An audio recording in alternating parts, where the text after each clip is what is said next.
তোমাদের আমি বিশ্বাস করতে বলবো না, তবে এটা কতটা উপকারী আমি বলবো তোমরা একবার অন্তত এটা ট্রাই করো। কারণ যতক্ষণ না কোনো জিনিস একবার ইউজ করলে ততক্ষণ কিন্তু তার উপকারিতা বুঝতেই পারবে না। জানো তো, আমার মাথার চুল যখন পড়তে পড়তে একদম শেষ পর্যায়ে এসে পৌঁছেছিল, তখন থেকে এটা আমি ট্রাই করি, আর বিশ্বাস করে এখন কিন্তু আমার চুল ওঠার সমস্যা একদমই নেই। দেখো, হাতে গোনা এক দুটো চুল সেটা তো উঠবেই না, সব জিনিসেরই বয়স থাকে, চুলেরও বয়স হয়, কিন্তু যে অতিরিক্ত চুল ওঠা নিয়ে আমরা সমস্যায় থাকি সেটা বলবো এটা কমে যাবে। শুধু একবার ট্রাই করে দেখতে পারো। বেশি কিছু লাগবে না, প্রথমে চা পাতা ভালো করে ফুটিয়ে নিতে হবে। আর এই বাটিটাতেই আমি চা পাতা ফোটাই, এই জন্য বাটিটা এরকম দেখতে।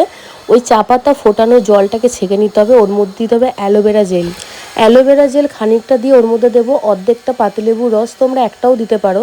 তোমাদের চুলের কোয়ান্টিটি বুঝে তোমরা কিন্তু এটা পরিমাপ মতো বানাবে। আর তার মধ্যে আমি দিয়ে দিলাম শ্যাম্পু। দেখো, আমি কিন্তু নর্মাল এখানে ক্লিনিক প্লাস শ্যাম্পু ইউজ করেছি, তোমরা যে শ্যাম্পু ইউজ করো সেটাই এর মধ্যে দিতে পারো। তবে এটা কিন্তু একটু ঠান্ডা হতে দিও, একদম গরম গরম আবার চুলে দিও না। আমি এটা যখন লাগিয়েছি তখন কিন্তু এটা হালকা গরম ছিল, কারণ এটা বেশি গরম দিলে কিন্তু চুল উল্টে উঠে যেতে পারে। যতটা তোমার স্কিনে সহ্য করতে পারবে সেরকম বরাবর এটা তুমি ঠান্ডাও ইউজ করতে পারো, অসুবিধা নেই।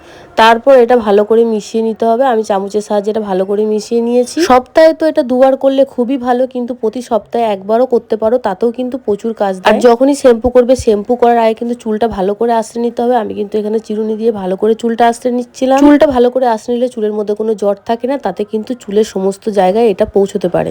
আর গতকাল রাত্রে আমি চুলে তেল দিয়েছিলাম, এই জন্য আমার চুল আঁচড়াতে বেশি সমস্যা হয়নি। তেলটা সবসময় চেষ্টা করবে রাত্রেবেলায় দেওয়া, তাতে কি হয় ধুলোবালি লাগে না, আর চুল এতে ড্যামেজও হয় না।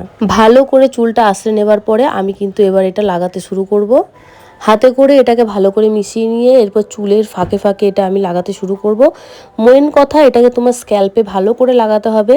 পুরো মাথার চুলেরগুলো একটু ফাঁকা করে করে স্ক্যাল্পে ভালো করে দিয়ে দিয়ে ডলতে হবে। পরিমাণটা এমন রাখবে যাতে তোমার পুরো চুলে হয়ে যায়। আমি কিন্তু ভালো করে দেখো এদিকে চারিদিকে কিন্তু চুল সরিয়ে সরিয়ে লাগাচ্ছিলাম। ওই যে আবারও বলবো, তোমরা যতক্ষণ না একবার ইউজ করবে ততক্ষণ বুঝবে না এটার উপকারিতা কি। এটা যদি ইউজ করে চুলের ডগাগুলো অনেক শক্ত হবে, চুল পড়া বন্ধ হবে, সাথে কিন্তু ঘন ও লম্বা চুল হবে। দেখো আমি কিভাবে কিন্তু ভালো করে লাগিয়ে নিয়েছি, লাগানোটা প্রায় আমার শেষ হয়ে গেছে। 10 মিনিট রেখেই আমি স্নান করে নিয়েছি। জাস্ট দেখো এবার চুলটা কতটা গ্লেজি হয়েছে আর কতটা সিল্কি হয়েছে, একবার ইউজ করে দেখতে